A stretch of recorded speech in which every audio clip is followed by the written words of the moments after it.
Olá, seja muito bem-vinda, muito bem-vindo a mais um programa Humanamente, que já está no ar, programa de acolhimento, cuidado e informações sobre saúde mental, aqui na Band News FM. Sempre eu, Roberta Russo, ao lado da melhor análise, doutor Daniel Barros. Tudo bem, doutor? Tudo jóia, Roberta. Estamos aqui já mais uma semana, passou mais uma semana, hein? Mais conhecimento que a gente vai divulgar hoje. É isso, e sempre presentes em todas as plataformas digitais da Band News FM, Humanamente em versão podcast, tem também nas imagens do YouTube da Band News FM. Bom, para introduzir nosso assunto de hoje, eu vou começar lendo algumas manchetes recentes dos principais jornais do país, que dão o tom da nossa conversa do programa para os nossos ouvintes ficarem ligados. Vamos lá. Os psicodélicos vão revolucionar a psiquiatria? Como os psicodélicos estão sendo usados no Brasil para aliviar o medo da morte em doenças graves? Alucinógenos melhoram conexões cerebrais e aliviam a depressão? Psicodélicos fazem reentrada triunfal na cultura e também na medicina. No Humanamente de hoje, vamos esclarecer o que a ciência já sabe sobre o uso de drogas psicodélicas no combate à dependência química e também outras condições. Nós recebemos o doutor André Negrão, especialista no assunto, ele que é do Instituto de Psiquiatria do Hospital das Clínicas, da Faculdade de Medicina da USP, envolvidos em pesquisas sobre o assunto também. Doutor, bem-vindo, muito obrigada por tirar um tempinho e participar aqui com a gente hoje. Tudo bem? Tudo super, Roberta, Daniel, bom dia para vocês, bom dia aos ouvintes. Estou aqui aberto aí às perguntas de Muito vocês. bem, eu acho que vale a pena a gente começar esclarecendo para o ouvinte, André, o que são psicodélicos, né? Do que a gente está falando? A gente vê tantas manchetes falando psicodélico isso, psicodélico aquilo. Que raio é isso, né? Que droga é essa? Que remédio é esse? Uhum. Perdão, explica para nós um pouquinho. Tá bom. Um pouco de história, né? Os psicodélicos eram conhecidos como alucinógenos e que já começa um pouco atravessado porque de fato alucinógenos teria a ver com alucinação, né? Com ver coisas, ouvir coisas que não estão no espaço da realidade, por exemplo, numa parede branca enxergar um elefante cor-de-rosa, coisa que tal. Então, não é necessariamente assim, né? A maior parte do que era chamado de alucinógenos não dão alucinações verdadeiras, né? Em geral, as coisas acontecem quando as pessoas estão com os olhos fechados, né? Quase como se fosse um sonho, uma coisa onírica, porém com a consciência mantida. Então, vamos lá tentar definir um pouco o que é psicodélico. É estar consciente e ter acesso a conteúdos, vamos dizer que normalmente a gente só teria acesso quando a gente sonha, quando em estados alterados de consciência. Isso pode ser um transe, por exemplo, pode ser num ritual iniciático, onde as pessoas veem ou sentem coisas, e isso é produzido através do efeito de químicas. Rapidamente, alguns exemplos, né? Mais antigos, a mescalina, né? Derivada do peiote, mas também o LSD, que foi uma primeira substância sintética, mas a gente tem outros exemplos aí, como o êxtase, a acetamina, que é usada para tratamento de depressão hoje em dia, a ayahuasca, né, que é um produto, vamos dizer, da cultura sincrética brasileira, e outras substâncias. Então, eu acho que, talvez, como uma definição inicial, então, são substâncias que levam pessoas a estados alterados de consciência, não o que a gente normalmente vive, em geral, acesso de materiais oníricos, ou materiais, vamos dizer, coisas que a gente sente, vê ou percebe quando a gente sonha. Uhum. Quer dizer, a pessoa ela não está sedada, ela não está dopada, né? Ela mantém a consciência, mas num jargão assim, leigo, mas que a gente tem usado até do ponto de vista técnico, ela expande a consciência, né? Ela começa a pensar, ou raciocinar, ou estabelecer até ligações, estabelecer conexões de significado de conteúdos maiores do que a gente faz no dia a dia ali, vivendo no automático, sem o uso dessa substância. Agora, essas substâncias, como a Roberta colocou aqui nas manchetes, elas estão fazendo, parece que um retorno triunfal. O que é esse retorno triunfal? Quem que redescobriu isso daí? Por que a gente voltou a falar disso? Talvez valha a pena até a gente pensar por que elas foram tão banidas ali, tão estigmatizadas e o que está fazendo esse estigma mudar, André? Eu acho que a gente tem bem na memória da gente o aspecto da estigmatização que foi a contracultura, né? Na hora que sei lá, uma das notícias, pelo menos muito veiculadas na mídia americana, mas também aqui na mídia brasileira, por volta do início da década de 70, que seu filho vai tomar LSD e ele vai pular da janela, alguma coisa dessa ordem, né? Então, acho que isso ficou no imaginário, formalmente, né, nos Estados Unidos, outros países, mas também no Brasil, que segue um pouco a cartilha dentro de políticas de drogas americana, norte-americana, proibiu-se o uso e tornou-se ilegal a comercialização, a produção, o uso de substâncias ditas hoje em dia alucinógenas ou psicodélicas, e cannabis também. Então, tudo isso é no início da década de 70, um outro jargão que se tem, mas na verdade é textual, né, a frase de um dos presidentes norte-americanos que deu início a isso, que é a guerra às drogas. Então, a gente vai abolir o uso na sociedade e as pesquisas ligadas a isso. Então, pegando um pouco o aspecto do tal renascimento ou boom, é que houve uma retirada de dinheiro para pesquisas sobre psicodélicos e houve uma volta ao interesse dessas substâncias no início da década de 90, principalmente no uso delas para alívio de uma condição que é angústia de término de vida, ou ansiedade de término de vida em pacientes terminais, pacientes com câncer ou com outras doenças. Existem várias abordagens já para auxiliar essas pessoas, né? Os cuidados paliativos são uma grande capítulo na medicina moderna sobre isso, mas se percebeu que usar essas substâncias, expandir a consciência, como você estava falando, pode auxiliar essas pessoas a lidar com o medo da morte e o que fazer diante da iminência do término da vida material, física. Então, são alguns estudos iniciais, isso feito em não poucos lugares, mas lugares como o NYU, né, a New York University, e aí na Johns Hopkins também, isso com LSD e psilocibina, Daniel. E aí vê-se uma resposta muito boa, né? As pessoas fazem um término de vida menos sofrido, menos angustiante. E daí começa-se a voltar para a academia. Então a academia começa a se interessar, pesquisas começam a ser feitas e aí expandindo, usando, sei lá, com o termo, perdão do termo da palavra, mas indo para outros lugares. Então, para tratamento de depressão, que é o caso da cetamina, e outros problemas, vamos dizer, ligados à saúde mental. Para o ouvinte, que a gente não está falando do uso recreativo, mas do uso em pesquisas que abrem um portal de possibilidades de tratamento para muitas pessoas que são resistentes até às substâncias que a gente tinha aprovadas e pesquisadas e muito usadas até os dias de hoje. O doutor, inclusive, faz parte de um grupo que pesquisa uma substância específica, a ibogaína, derivada de uma planta africana. Não é liberada pela Anvisa, mas pode ser importada para tratamentos específicos aqui no nosso país. Doutor, me corrija se eu estiver errada, por favor. Queria saber que tipo de resultados a gente tem da ibogaína até agora para o tratamento da dependência química e da depressão. Como é que estão esses estudos, doutor?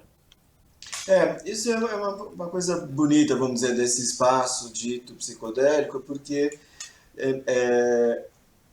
vamos voltar um pouco na história. Antes da proibição, na década de 70, uma das substâncias mais estudadas e pesquisadas dentro da saúde mental foi o LSD, né? Um dos derivativos do ácido lisérgico, né? O LSD-25. Então, o que aconteceu? Um pesquisador isola isso de uma maneira casual, e aí o que a indústria farmacêutica na década de 50 faz? Ela distribui, não era só LSD, mas distribui qualquer inovação química, técnica, para os consultórios de médicos, psiquiatras ou de outras especialidades médicas, né, para cada especialidade. Fala, olha, é que nem um representante hoje em dia que bate a porta da gente e deixa a amostra de substância. Isso já acontecia desde a década de 50, e isso começou a acontecer com o LSD. Tinha um nome comercial, tinha uma patente, né, pela Sandoz, o Lisidil, que era LSD. E a partir daí começam quer dizer, vários médicos usam esse consultório, desiste, não leva adiante, e em alguns centros acadêmicos começa a se pesquisar muito sobre LSD, né? Então, tinha um conjunto de conhecimentos muito grandes antes do fim da legalidade, vamos dizer, dessas substâncias na sociedade civil, sobre usos terapêuticos do LSD. Então, isso foi abolido, né, entre 70 e 90 e ressurge agora. Uma dessas substâncias é a ibogaína. Então, de fato, ela é derivada da cáscara, da raiz de um arbusto africano. Ela pode ser extraída de outras plantas semelhantes, né, filogeneticamente parecidas, né, tem um parentesco vegetal com a iboga, e só que até hoje ela ficou no que a gente chama num limbo, no underground. As pessoas usam, alguns médicos prescrevem, mas não se fez nenhum estudo sério, como a gente fala, duplo cego, controlado. O que é isso? Quer dizer, é o uso de placebo e o uso da substância que você acha que pode beneficiar alguém. Então isso até hoje não foi feito. A gente tomou uma iniciativa alguns anos atrás, há uns 5 anos atrás, no Hospital das Clínicas, escreveu um protocolo, esse protocolo tem que ser aprovado pelo comitê de ética, o comitê científico também, mas infelizmente o que aconteceu? A ibogaína é uma planta extraída, né? Ela não é sintetizada, e a extração, por exemplo, está proibida no Congo, onde ela é originária, então ela é muito cara de ser extraída. Então, para ter uma ibogaína pura, por exemplo, fazer um estudo sério em seres humanos, você não tinha quantidade suficiente, ela ficou muito cara. Então, o nosso fornecedor não teve como arcar com a responsabilidade de produzir e fornecer para o Hospital das Clínicas a ibogaína. Então, esse estudo está parado, né? Não só diz respeito a uma dificuldade, né, o cientista, né, o acadêmico tem que, bom, ouvir o que está acontecendo na sociedade e fazer uma verificação que a gente chama científica. E também tem uma limitação porque não tem. Então, mesmo que a gente descobrisse que era útil, a gente esbarraria numa limitação de como é que isso vai ser de maior acesso à população. Perfeito. Só para vocês terem uma ideia, os poucos lugares que oferecem esse tratamento aqui no Brasil cobram de 8 a 12 mil reais uma tomada, um comprimido, uma tomada. Então é algo a se pensar mesmo, se vale a pena investir em pesquisas como isso, Com certeza. ou pesquisar outros psicodélicos. A gente sabe que o tratamento da dependência química, ele é complexo, né? Ele é multidisciplinar, ele não se faz só com medicamentos, tem uma série de intervenções, e eu achei muito curioso, muito interessante o uso, né, a pesquisa do uso dos psicodélicos para a dependência química, porque num primeiro momento pode até parecer estranho, você está dando uma droga para alguém que usa droga, é um tratamento de substituição, você está dando uma droga que faz menos mal, ou de fato a pessoa consegue ficar abstinente. Conta um pouquinho aí, faz uma introdução do uso dos psicodélicos para o tratamento da dependência química. Tá, obrigado, Daniel. Esse é um ponto bacana, né? Você vai lidar com como é que é isso, né? Então, talvez desfazer algumas crenças não adequadas, que é o seguinte, essas substâncias ditas psicodélicas, né, com exceção talvez da ketamina e do êxtase, mas o maior número delas, outras, elas têm um potencial de criar adicção, né, ou problemas ligados ao uso delas baixíssimo. Então, é muito difícil ver uma pessoa que fica, entre aspas, vamos dizer, dependente de ayahuasca, ou dependente de LSD, ou dependente de psilocibina, que é o princípio ativo que é extraído do cogumelo mágico. Também é um psicodélico, a psilocibina. Então, como é que surge isso? Surge não só para dependência química, Daniel, mas para saúde mental. A gente tem, vamos dizer, um certo esgotamento dos recursos psicossociais, né, terapias, intervenções sociais e também intervenções farmacológicas para melhora das pessoas que sofrem de transtornos mentais. Então tem um contingente grande de pessoas com depressão ou dependências químicas que não se beneficiam do que tem hoje por aí. Uma das críticas é que alguns avanços tecnológicos foram parados, por exemplo, no caso de psicodélicos, que agora estão retomando como agentes químicos para ajudar pessoas com transtornos mentais. E onde seria essa ajuda, né? Seria, vamos dizer, quase que uma união, um casamento muito ideal entre a abordagem química, né, que vai modificar o funcionamento da química do cérebro, atrelado a uma terapia que ajustada com os efeitos desse próprio agente químico que é o psicodélico. Vamos dizer, o que acontece habitualmente? Por exemplo, uma pessoa tem depressão ou uma dependência química. Ela procura um médico, um psiquiatra e também procura terapias ou grupos de apoio. E essas coisas, em geral, são descasadas, vamos dizer assim, cada um no seu quadrado. Um dos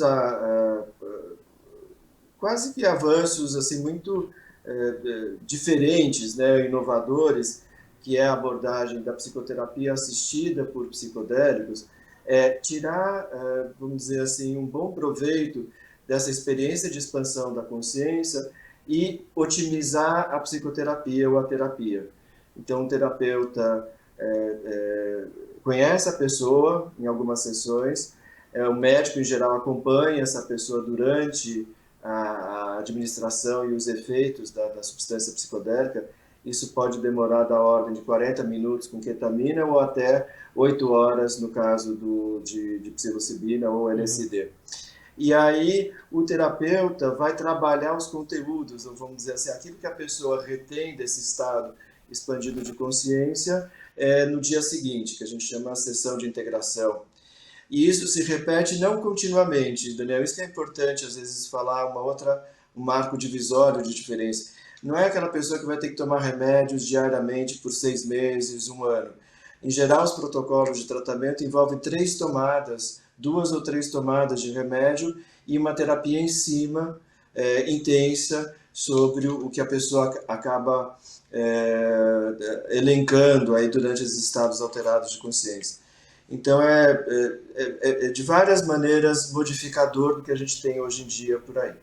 Perfeito, é bem diferente mesmo, né, Roberto? Exatamente.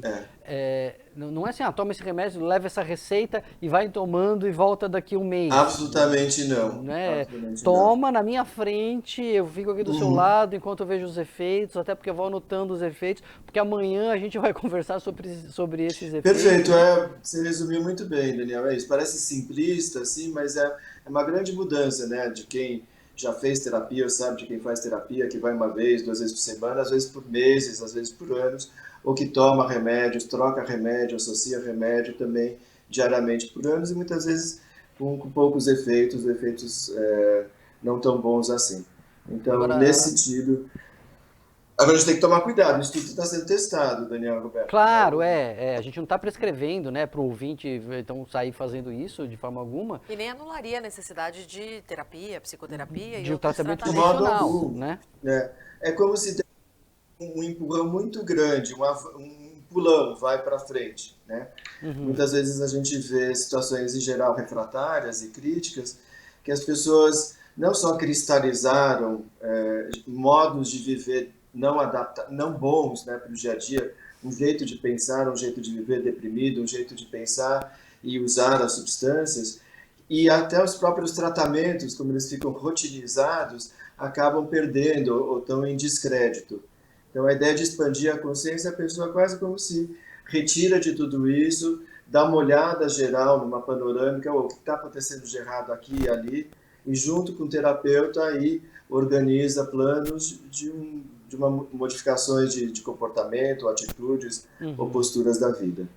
Tem uma coisa que é da experiência cotidiana mesmo, né, André, do que o ouvinte pode se identificar, o ouvinte que nunca passou nem perto aí de um cogumelo, né, e não tem a vivência do uso de substâncias, mas que é o momento de cair a ficha. De vez em quando caem umas fichas pra gente, né? Você está ali numa angústia, você está numa situação ruim e parece que às vezes, ou numa conversa, ou num culto, ou num programa que você vê, às vezes num livro que você lê, ou às vezes você pensando no chuveiro, cai a ficha e parece que muda completamente o sentido daquilo, muda o sofrimento que você tinha, muda a visão. O tratamento com psicodélicos, ele, pelo que você está me dizendo, ele potencializa isso, ele facilita esse cair de ficha. Muito bacana, Daniel, isso. Então é isso, de que maneira você vai ajustar a dose, tipo de remédio e a intensidade e a formação dos terapeutas para alcançar esses momentos de sacadas, eurecas, insights, né?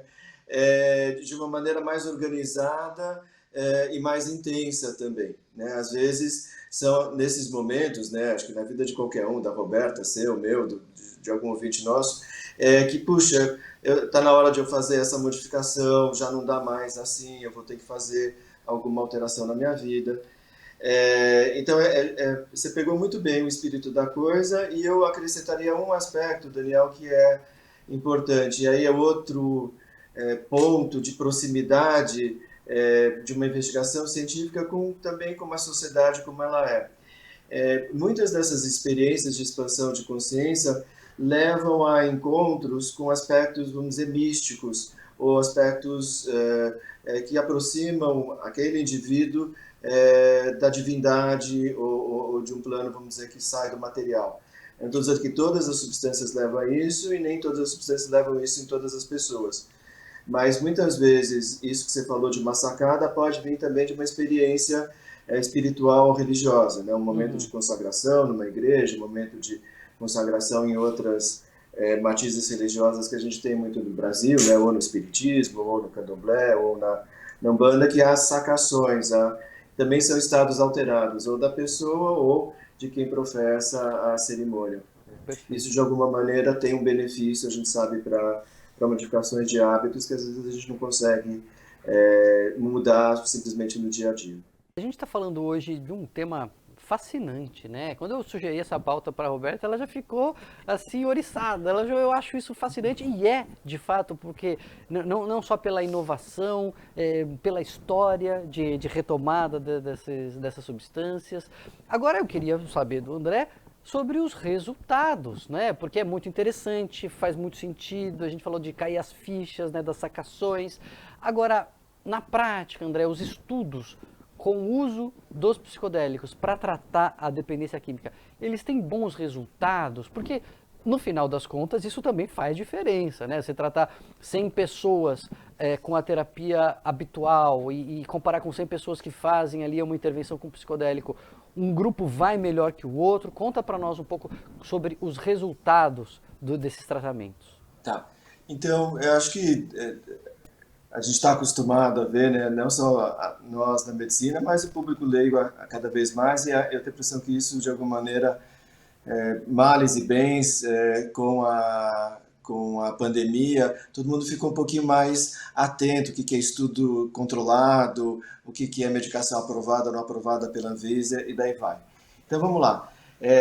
A gente sabe que para um medicamento chegar e com segurança e saber que ele faz um tamanho de efeito, né, ele pode modificar a vida da pessoa, ele precisa passar por várias fases de testes. Né? Então vamos falar de uma substância em particular, a psilocibina. Ela está sendo testada, ela é extraída, ela hoje em dia, já há um bom tempo, ela já é sintetizada artificialmente, então você pode dar psilocibina pura para as pessoas. Então em centros no Imperial College, por exemplo, e na Johns Hopkins, lá nos Estados Unidos, eles já estão no que a gente chama de fase 3. Né? Fase 3 é assim, entre fase 3 e fase 4, a medicação está quase pronta para virar um remédio para ser comprado na farmácia. Então já existem estudos de fase 3 da psilocibina, e a previsão é que para 2024, para o mercado americano, a agência reguladora, né, o equivalente à nossa Anvisa, lá que é o FDA, ele vai possivelmente aprovar a comercialização da psilocibina para tratamento de depressões refratárias. Então, tem um hype aí ainda, né? Só para vocês terem uma ideia de grandeza, no estudo de fase 3, a gente arregimenta centenas de pessoas, né, para ver se o remédio é seguro ainda, né? Isso já teria sido comprovado nas fases anteriores, e para ver se ele de fato faz aquilo que ele promete fazer, né? Se não é uma cura completa, qual é a porcentagem de cura. E na fase 4 são milhares de pessoas. Então, Daniel, isso a gente precisa tomar cuidado. Ainda, o que a gente tem disponível em saúde mental, como medicamentos, todos eles já passaram por fase 4 de tratamento. Então, eles podem ter lá suas limitações, mas eles já foram testados, você sabe o que pode, o que não pode, o que causa de ruim ou bom aquele medicamento. Então, para os psicodélicos, isso está numa fase muito inicial. Perfeito. Tá? Embora as respostas iniciais sejam muito grandes, né, a gente sabe que isso aconteceu com todos os medicamentos que nós entramos em contato, não só na psiquiatria, mas em outras áreas da medicina. Depois que você começa a dar para um número maior de gente, você vai vendo que o efeito, aquele tamanho de efeito inicial, não era tão grande assim, vai diminuindo e a gente aí vai fazendo ajustes para saber quem de fato vai se beneficiar e quem às vezes não vai ter benefício do medicamento.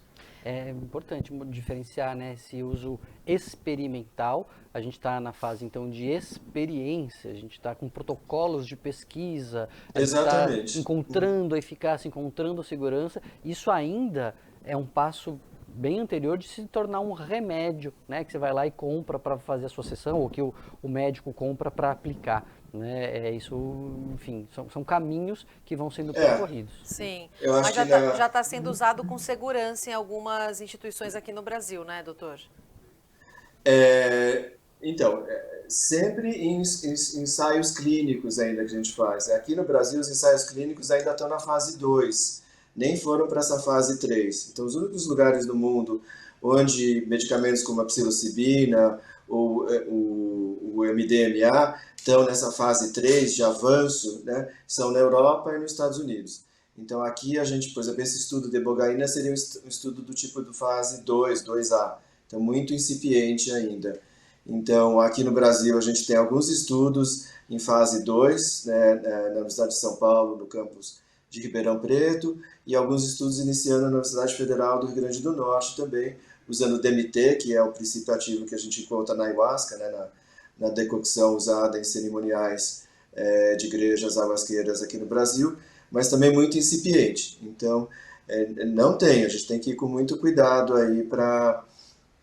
as pessoas que estão interessadas em procurar esses estudos, elas podem ter acesso a essas universidades e se inscreverem, elas vão ser avaliadas numa triagem, mas são poucos lugares ainda que oferecem isso no ambiente controlado e ainda num contexto de estudo. Tem sorte quem vai para esses estudos que pode se beneficiar, né? Mas ainda não é de uso comum, então é só nessas situações muito ainda cuidadosas e limitadas. Agora, André, você percebe que ainda tem preconceito com relação ao uso de psicodélicos, a esse tipo de substância? Quer dizer, você vai numa festa infantil, você pode falar no meio das mães ali, dos pais numa boa, ou ainda o pessoal fica meio ressabiado? Como é que você percebe na sociedade isso? Imagina que, sim, há um preconceito ainda importante, não só na sociedade no geral, mas mesmo dentro dos representantes da academia que fazem parte da sociedade, né? Eu não deixo de ser um cidadão quando eu estou no meu exercício acadêmico, então eu levo todo o meu sistema de crenças políticas, ideológicas para onde eu exerço minha profissão. Então há preconceito, sim, não só fora da academia, dentro da academia, né? Se a gente pegar um exemplo com a cannabis, né, o país está se dividindo, né, acho que para quem está acompanhando as notícias, né, de um lado tem a Suprema Corte tomando um tipo de decisão e do outro lado o Senado brasileiro tomando decisões, vamos dizer, que vão na contramão um do outro aí com relação à regularização ou do uso ou descriminalização do uso da cannabis. Então imagina, cannabis é um assunto, imagina esse tal de psicodélicos. Então, obviamente, há opiniões diversas aí dentro da sociedade. Sim, e para encerrar, doutor, queria te ouvir, na sua visão, então, a partir de todo esse cenário que você desenhou para a gente, qual é o lugar que as substâncias psicodélicas devem estar no debate da saúde mental aqui no nosso país? Então, como sair de um olhar contaminado, com preconceito, separando o que é o uso recreativo, a ação psicodélica desses medicamentos e o que é medicina em relação aos efeitos destas drogas, para a gente entender também o potencial medicinal delas? A maneira como eu vejo é de um grande diálogo, e não é só diálogo, né, mas troca de participações. Então, que os cientistas ou os médicos façam o que eles têm que fazer e tenham os meios para fazer isso, de testar, fazer os tais estudos que a gente fala, fase 2, fase 3. Qualquer medicação, qualquer dipirona que a gente tomou na vida, qualquer paracetamol, qualquer vacina, passaram por todas essas instâncias, não deve ser diferente também com tratamentos dentro da saúde mental. Então, e o que precisa é da sociedade civil individualmente ou mais ou menos organizada para dar suporte e também ficar de olho nessas pesquisas, né? As pesquisas, ainda mais feitas com dinheiro de financiamento público, têm que ser transparentes. Então, todas as instâncias de decisão, todas as instâncias de financiamento, no meu entender, quanto mais a gente tiver uma participação, até para o médico, o cientista, sentir também a temperatura de como está a sociedade. Ela está apoiando isso, não está? Uhum. E para as famílias que têm pessoas com muito sofrimento, o que a gente faz com essas famílias? Se há uma possibilidade de uma melhora, a gente pode dar qualquer coisa. Então, elas têm todo o direito de tomar uma medicação idônea, aprovada e regulamentada, como qualquer outro medicamento. Então, eu vejo isso num grande diálogo participativo. Essa seria a minha maneira de de ver, até para não dar com os burros na água outra vez, né? Porque a gente já sabe que tem havido um uso indiscriminado, até por parte de profissionais da área de saúde, de uso de psicodélicos. E a hora que isso der ruim, vamos fazer modo de falar, isso pode ir contra a aprovação de estudos por exemplo, instâncias, por conta de um preconceito e por conta de um uso indiscriminado e mal regulamentado. Perfeito. Muito bom. Doutor, adoramos a conversa por aqui. Muito obrigado, doutor André, pela participação no Humanamente. Bom trabalho. Estaremos sempre em contato também para acompanhar as pesquisas. Até uma próxima. Muito obrigado pelo papel que vocês fazem de divulgar aspectos científicos para a população como um todo. Valeu, André. Um abraço. Valeu, doutor. Valeu. Terminamos por aqui mais um programa Humanamente que você pode acompanhar não só aqui pelo dial do rádio da Band News FM, mas também em todas as nossas plataformas digitais, versão podcast, versão em imagens também, em vídeo, pelo YouTube da Band News FM. Nós voltamos na semana que vem com mais um Humanamente. Obrigada, doutor. Boa semana. Bons insights. Até lá. Até lá, gente.